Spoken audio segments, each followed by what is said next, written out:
7,698। सभापती महोदय छापल्याप्रमाणे। सभापती महोदय, हा जो प्रश्न आहे जननी शिशु सुरक्षा योजना 102 या ॲम्ब्युलन्सच्या संदर्भातला प्रश्न होता। प्रश्न माझा असा होता की ह्या सुरू नाही म्हणजे ही रेग्युलर प्रोसेस आहे ती सुरू आहे, परंतु याच्यात मूळ मुद्दा असा आहे की आता जी काही पहिले या डिझेलसाठी याची जी व्यवस्था केली जात होती त्याच्यात थोडीशी सुधारणा केल्यामुळे तिथं डिले होतो आणि डिले झाल्यानंतर खऱ्या अर्थानं मग त्या ॲम्ब्युलन्स बंद पडतात, 8-8 दिवस 10-10 दिवस चालू होत नाही आणि पैसे आले की सुरू होतात। पहिले या योजनेला CS अकाउंटमधून पैसे जात होते आणि त्याच्यात मग ते CS अकाउंटमधून जात असल्यामुळे त्याला कंटिन्युएशन मिळत होतं, परंतु नवीन आता प्रणाली चालू केली आहे पर्श प्रणाली, त्या ऑनलाईन याच्यात त्याला आता नवीन सिस्टीम लावलेली आहे आणि त्याच्यात पहिले पेट्रोल डिझेल घेतलं की ते बिल जे आहे ते बिल DHOनी CO कडे द्यायचं, COचं सही झाल्यानंतर ते अपलोड करायचं, अपलोड केले की मग ते डायरेक्ट पेट्रोल पंपवाल्याला त्याचे डिझेलचे पैसे जातात।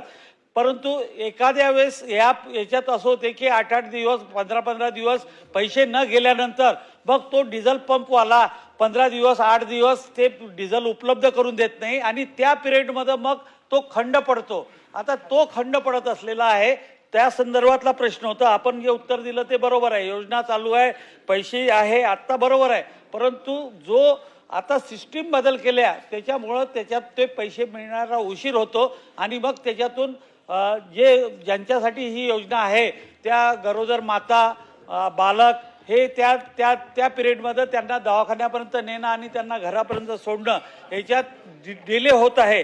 आपण जर उत्तरात म्हटलं आहे की आतापर्यंत 1014 लोकांनी त्याचा उपयोग घेतलेला आहे किंवा त्यांना लाभार्थ्यांना आपण पोचवलेला आहे, परंतु मधातला जो खंड पडला असेल त्याच्यात काही ना काहीतरी पेशंट त्याच्यापासून दुरस्त गेले असेल।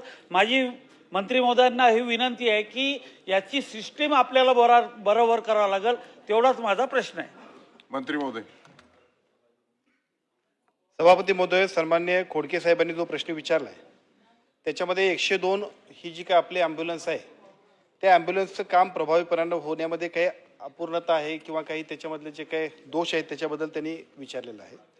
त्यांच्या सूचना आणि त्या सूचनांबरोबरच आम्ही मंडळी सुद्धा या जननी सुरक्षा योजनेच्या बरोबरीने 102चा प्रभावी पद्धतीने वापर करण्यासाठी आम्ही प्रयत्न करतोय। आपण सांगितलं की SNS स्पर्शच्या प्रणालीच्या माध्यमातून ज्या पद्धतीनं एकूण नवीन ही प्रणाली सुरू झाली त्याच्यामुळे पैसे द्यायला उशीर होतोय आणि त्यामुळे 102च्या ह्या सगळ्या सर्व्हिसेस व्हायला सुद्धा उशीर होतोय।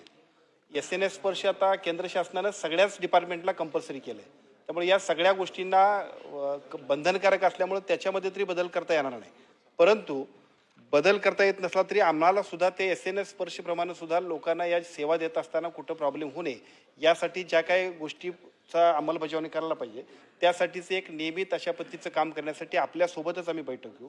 मेळघाटमध्ये आता ज्या काही एकूण वाहतुकीसाठी उपलब्ध असणाऱ्या सगळ्या ॲम्ब्युलन्स आहेत त्या ॲम्ब्युलन्स उपलब्ध आहेत, पण त्याचं काम आणि व्याप्ती वाढायला पाहिजे यासाठी मुद्दाम मी आपल्याला सांगेन की 25/12/2025ला एक GR आम्ही काढला की ज्याच्यामध्ये फक्त 102 ही फक्त आता जननी सुरक्षा योजनेपुरती मर्यादित राहणार नाही, तर जे इमर्जन्सीचे पेशंट्स असतील वेगवेगळ्या पद्धतीच्या सगळ्या आजारासाठी सुद्धा 102च्या गाड्यांचं वाहतुकीचं नियमन होईल यासाठीच्या सूचना दिलेल्या आहेत।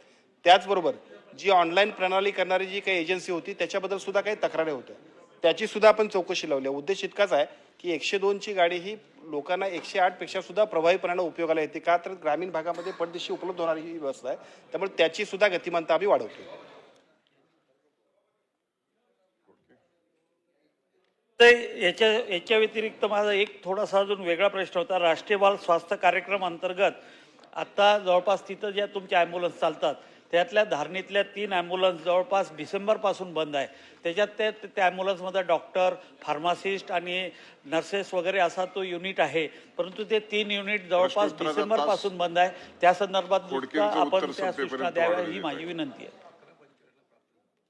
सभापती महोदय, सन्माननीय खोडके साहेबांनी सांगितलेल्या सूचनेप्रमाणे धारणीच्या परिसरामधल्या ज्या काही 102 अथवा बाकीच्या गाड्यांचा जो विषय आहे पुढच्या सोमवारीच याच्याबद्दलची बैठक आपल्यासोबत आम्ही घेतो आणि ज्या ज्या दुरुस्ती करायला पाहिजे ते करण्याची जबाबदारी मी घेतो। प्रश्नोत्तराचा तास संपलेला आहे।